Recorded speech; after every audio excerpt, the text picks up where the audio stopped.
नमस्कार दोस्तों, मैं हूं अमित और आज के इस वीडियो के अंदर हम लोग माइक्रोसॉफ्ट पेंट के अंदर जितने भी टूल्स होते हैं उन सभी टूल्स को कंप्लीट करने वाले हैं और साथ ही साथ जो माइक्रोसॉफ्ट पेंट है उसको भी पूरा कंप्लीट करने वाले हैं, क्योंकि पिछली जो वीडियोस हैं उन सभी वीडियोस के अंदर मैंने माइक्रोसॉफ्ट पेंट आपको कंप्लीट करवा दिया था। बस थोड़े से टूल्स बचे थे जो कि आज की इस वीडियो के अंदर हम लोग कवर करने वाले हैं। तो फिर आप लोग इस वीडियो को लाइक कर दीजिएगा और चैनल पर अगर पहली बार हैं तो चैनल को सब्सक्राइब कर दीजिएगा। ओके, तो चलिए भाई बिना किसी देरी के हम लोग स्टार्ट करते हैं आज के इस वीडियो को। सो फ्रेंड्स, जैसा कि आप सभी को पता ही होगा, लास्ट क्लास के अंदर हमने स्नेक बनाना सिखाया था और जो उससे पहले की वीडियोज़ है उन सभी के अंदर हमने काफ़ी कुछ बनाना सीखा था। ठीक है, और इन सब टूल्स का भी यूज़ करना आप लोगों ने सीख लिया था। लगभग सारे टूल्स ही आपने सीख लिए हैं। बस एक जो मेन टूल है वो बचा है आपका, वो कौन सा है? Text tool. ठीक है, चलिए सबसे पहले इसी के बारे में जान लेते हैं कि इस टेक्स्ट टूल की मदद से आप यहाँ पे क्या कर सकते हैं।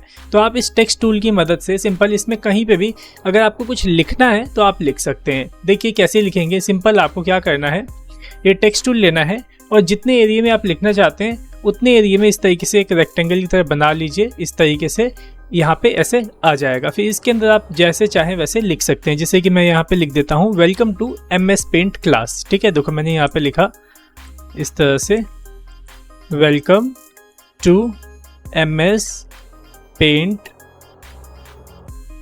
क्लास। ठीक है, तो यहाँ पे देखो राइट हो गया। बहुत छोटा ये दिख रहा है, आपको इसका साइज बढ़ाना है तो वो आप कैसे करेंगे जो वो देखिए। सिंपल आप इसी के अंदर इस तरीके से इसको सेलेक्ट करेंगे। देखो ऐसे आप सेलेक्ट कर लीजिएगा और यहाँ से आप इसका जो साइज़ है वो इंक्रीज़ कर सकते हैं। देखिए 26 कर देता हूँ, देखो बढ़ गया। और बड़ा करता हूँ, देखो मैक्सिमम 72 कर दिया। और आप चाहें तो इसको छोटा भी कर सकते हैं यहीं से ही। सिंपल यहीं से आप एकदम 8 नंबर कर दो, देखो एकदम छोटा हो जाएगा। तो यहीं से आपको बड़ा करना है और यहीं से छोटा करना है अपने फॉन्ट का साइज़। अब यहाँ पे मैं थोड़ा सा इसे और बड़ा कर ही देता हूँ 48। और आप चाहें तो इसका जो स्टाइल है वो भी चेंज कर सकते हैं। देखो यहाँ पे ये फॉन्ट के काफ़ी सारे आपको स्टाइल्स दिखेंगे। ठीक है, जैसे कि ये देखो ये वाला स्टाइल, ये देखो ये चेंज हो गया। यहाँ पे सेंचुरी गॉथिक यूज़ कर लेता हूँ तो देखो कुछ इस तरीके का डिज़ाइन यहाँ पे आपको शो कर रहा है। ठीक है, आप चाहें इसे थोड़ा मोटा अगर दिखाना चाहें तो यहाँ से देखिए बोल्ट का ऑप्शन आपको मिल जाता है। सिंपल इस पर क्लिक करेंगे, देखो बोल्ट हो जाएगा। ठीक है, इटैलिक करना चाहें थोड़ा तिरछा तो देखो ये तिरछा हो जाएगा कुछ इस तरीके से। एक बार क्लिक करोगे तो अप्लाई हो जाएगा, एक बार क्लिक करोगे तो अनअप्लाई हो जाएगा। और ये सब कब काम करेगा? जब आपने इसको सेलेक्ट किया होगा। तो इसे सेलेक्ट करके रखेंगे तभी ये सब वर्क करेगा आपका बोल्ड, इटैलिक। ठीक है, ये अंडरलाइन डालना चाहते हैं, देखो अंडरलाइन आ गया यहाँ पे। ये है आपका अगला स्ट्राइक थ्रू, ये अक्षरों को काटने के लिए। जैसे बीच में से अगर आपको काटना हो तो देखो इस तरीके से इसको यूज़ कर सकते हो। ठीक है, अब आप कोई पेंटिंग वगैरह बना रहे हो, उसमें अगर आपको टेक्स्ट यूज़ करना है तो इसी तरीके से आप टेक्स्ट का यूज़ बड़े ही आसान से कर सकते हैं। ठीक है, यहाँ पे देखो अभी बाय डिफ़ॉल्ट ये जो मैंने टेक्स्ट लिखा है बिल्कुल इस बॉक्स के सेंटर में आ रहा है। मैं चाहता हूँ लेफ्ट साइड आए, राइट साइड आए, तो वो कैसे होगा? देखो यहाँ पे अलाइनमेंट्स दी गई हैं। ये देखो लेफ्ट पे क्लिक करूँगा तो लेफ्ट साइड से स्टार्ट होगा, सेंटर पे क्लिक करूँगा तो देखो सेंटर हो जाएगा, और यहाँ पे राइट पे क्लिक करूँगा तो ये राइट साइड में आने लग जाएगा। ठीक है, आशा करता हूँ आपको समझ में आ रहा होगा। ठीक है, नेक्स्ट है यहाँ पे ये बैकग्राउंड फिल। अब ये क्या है? बैकग्राउंड फिल ऑन ऑफ करने से क्या होता है? देखो अगर ये आपका बैकग्राउंड फिल ऑफ रहेगा तो क्या होगा, ये आप कहीं पे भी उठा के रखोगे तो ये ट्रांसपेरेंट बैकग्राउंड रहेगा। ठीक है, मैं आपको करके दिखाता हूँ, ऐसे आपको शायद समझना है। जैसे कि देखो मैंने यहाँ पे ना ये बॉक्स बना लिया, ये 2 बॉक्स बना लिए। चलो ठीक है, और इसमें मैं कलर भी फिल कर लेता हूँ कुछ इस तरीके से। डन। अब मैं क्या करता हूँ, इसको एक बार हटाता हूँ इस टेक्स्ट को और एक नया टेक्स्ट लेता हूँ, कुछ इस तरीके से ले लिया। ठीक है, यहाँ लिख देते हैं वेलकम टू MS पेंट। ठीक है, आ गया यहाँ पे। अब देखो मैं इसे उठा के कहीं भी मूव भी कर सकती हूँ क्योंकि देखो ये सिलेक्शन हो रखी है यहाँ पे। ठीक है, तो इसकी सिलेक्शन पे ऐसे लेके जाओगे ना जब माउस, और ये वाला जब आइकन आ जाएगा, मूव वाला आइकन चारों तरफ जिसमें एरो है, तो तब जाके आपको माउस क्लिक करना है और तब आप इसे ऐसे मूव भी कर सकते हो। तो देखो अभी मैं इसे मूव कर रहा हूँ तो देखो बैकग्राउंड इसका एकदम ट्रांसपेरेंट आ रहा है। ठीक है ना, लेकिन अगर मैं बैकग्राउंड फिल ऑन कर दूँ तो देखो बैकग्राउंड फिल में क्या आ जाएगा, आपका वाइट कलर आ जाएगा, बैकग्राउंड फिल हो जाएगा। ठीक है, तो इस तरीके से आप इसका यूज़ करेंगे बैकग्राउंड फिल का। अगर आपको ज़रूरत हो तो यूज़ कीजिएगा, नहीं हो तो रहने दीजिएगा। वैसे देखा जाए तो किसी किसी केस में ज़रूरत पड़ती है, किसी केस में नहीं पड़ती है।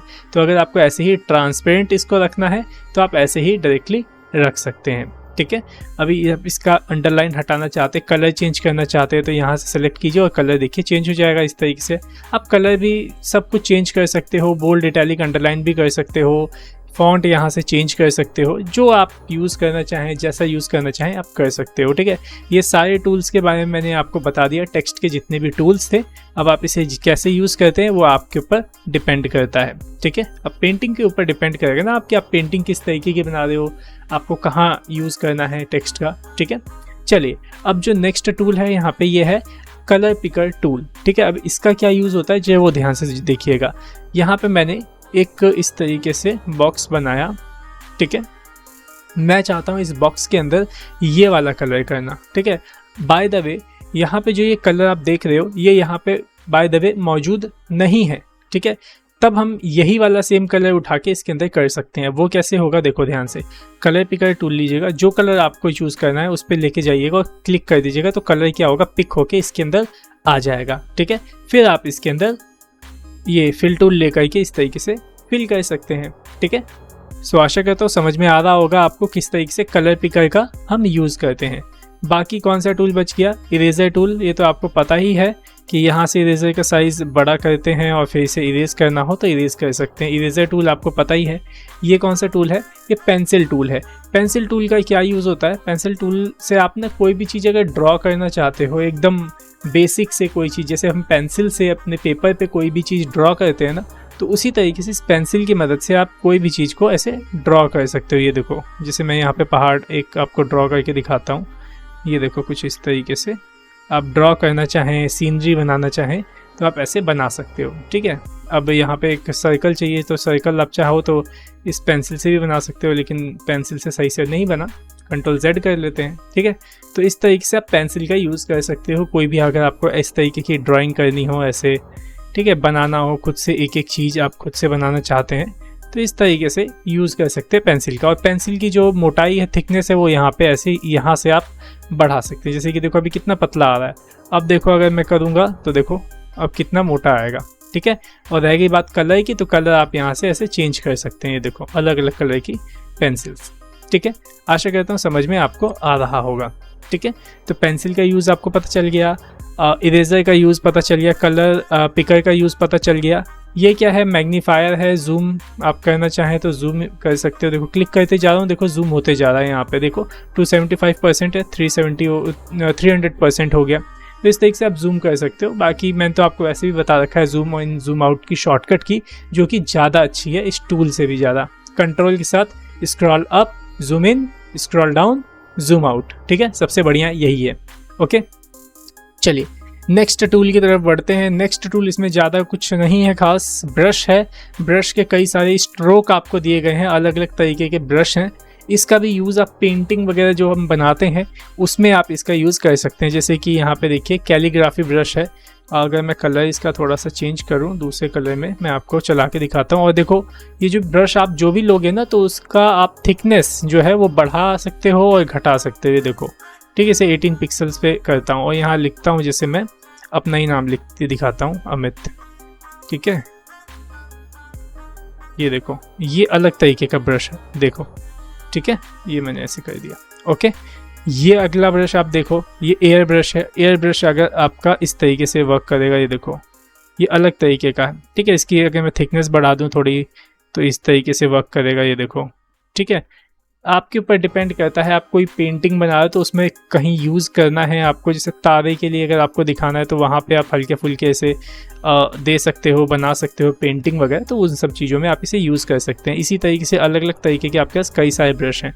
ये आपका ऑयल पेंटिंग ब्रश है, देखो ठीक है, कुछ इस तरीके का ये चलता है। तो इस तरीके काफ़ी सारे आपको ब्रश दिए हुए हैं, तो आप इसको पेंटिंग के द्वारा यूज़ कर सकते हैं, बहुत ही आसान है, ठीक है। और बाकी इसके अंदर तो अब कुछ भी नहीं रह गया, सारी चीज़ें मैंने आपको बता दी हैं, ठीक है। ये देख लो, ये है आपका लेयर्स वाला टूल, ठीक है। लेयर्स मैंने आपको बता दिया है कि अगर आपको कुछ अलग अलग लेयर्स के ऊपर बनाना है तो वो आप बना सकते हो सेपरेट। जैसे कि अभी जितनी भी हमने काम किया ना, ये एक लेयर पे काम हुआ। अगर आप कोई दूसरी लेयर लेना चाहते हैं, लीजिए यहाँ से दूसरी लेयर, और उस पर आप शेप्स बनाना चाहते हैं तो उस पर आप इस तरीके से शेप बना लीजिए, ठीक है। अब इससे होगा क्या ना, सिलेक्शन करने में आपको दिक्कत नहीं होगी। जैसे कि अभी देखो, अभी ये जो शेप है ये अलग लेयर पे है, नीचे की पेंटिंग अलग लेयर पे है, ठीक है। तो अगर मेरे को इस जो मैंने ये ब्रश से बनाया है, अगर मेरे को इसको सेलेक्ट करना रहेगा तो सिंपल सेलेक्ट टूल लेके ये वाला आपका जो जिस पे बना हुआ है वो लेयर सेलेक्ट करूँगा और सिंपल इसको सेलेक्ट कर लूँगा। अब इस सिलेक्शन के अंदर आप अगर देखोगे तो ये वाला जो मेरा शेप है ये भी आ रहा है, लेकिन ये शेप अलग लेयर पे है। तो इस केस में आपका ये शेप सेलेक्ट नहीं होगा, सिर्फ यही आपका सेलेक्ट होगा, ये देखो, ठीक है। तो ये आपको यहाँ पे लेयर से खासियत मिल जाती है, ठीक है। अगर मैं इसको इसके अंदर भी ऐसे डाल दूँ ना तो भी कोई दिक्कत नहीं है। अब अगर मेरे को ये शेप सेलेक्ट करना है तो मैं शेप वाली लेयर सेलेक्ट करके फिर सेलेक्ट टूल लेकर के अपने इसको सेलेक्ट कर लूँगा। फिर क्या होगा, बस ये शेप ही सिलेक्ट होएगी, नीचे का कुछ भी सिलेक्ट नहीं होगा, क्योंकि वो अलग लेयर पे है, ये अलग लेयर पे है। तो लेयर्स का फ़ायदा यही होता है यहाँ पे, ठीक है। सो बाकी यहाँ पे सब कुछ आपका फिनिश हो चुका है। एडिट के अंदर कट कॉपी पेस्ट भी मैंने आपको करवा दिया। व्यू के अंदर देख लो भाई, जूम इन जूम बार, मतलब वही जूम करने वाला ऑप्शन है। ये रूलर ऑन ऑफ कर सकते हो यहाँ से, जो यहाँ पे आता है ना रूलर, व्यू में जाइए, रूलर पे क्लिक कीजिए तो रूलर आ जाएगा, ठीक है। कंट्रोल आर इसकी शॉर्टकट की होती है।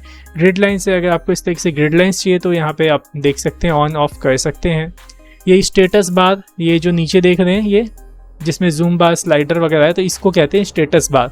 तो वो आप यहाँ पे ऑफ कर देंगे तो ऑफ हो जाएगा, यहाँ से ऑन कर देंगे तो ऑन हो जाएगा। बाकी अपने इस पेंटिंग को फुल स्क्रीन में अगर आप देखना चाहते हैं तो उसके लिए ये फुल स्क्रीन F11 शॉर्टकट की है, इस पर क्लिक कर देंगे तो फुल स्क्रीन में आपको दिखाई देगा। और कीबोर्ड से एस्केप बटन दबा देंगे या फिर क्लिक कर दोगे कहीं पे भी तो पहले जैसा इस तरीके से आ जाएगा, ठीक है।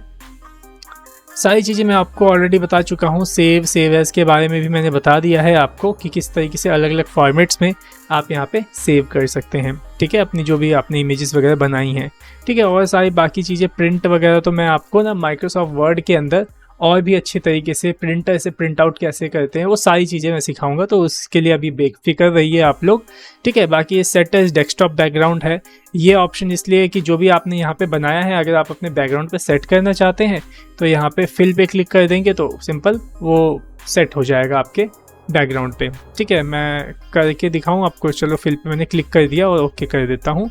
तो क्या है कि अगर आप डेस्कटॉप पे मतलब लगाना चाहते हो बैकग्राउंड पे वॉलपेपर, तो पहले आपको इस इमेज को सेव करना होगा जो आपने बनाई है। तो मैं डेस्कटॉप लोकेशन पे ही 1 के नाम से सेव कर देता हूँ और ओके कर देता हूँ, दैट्स इट।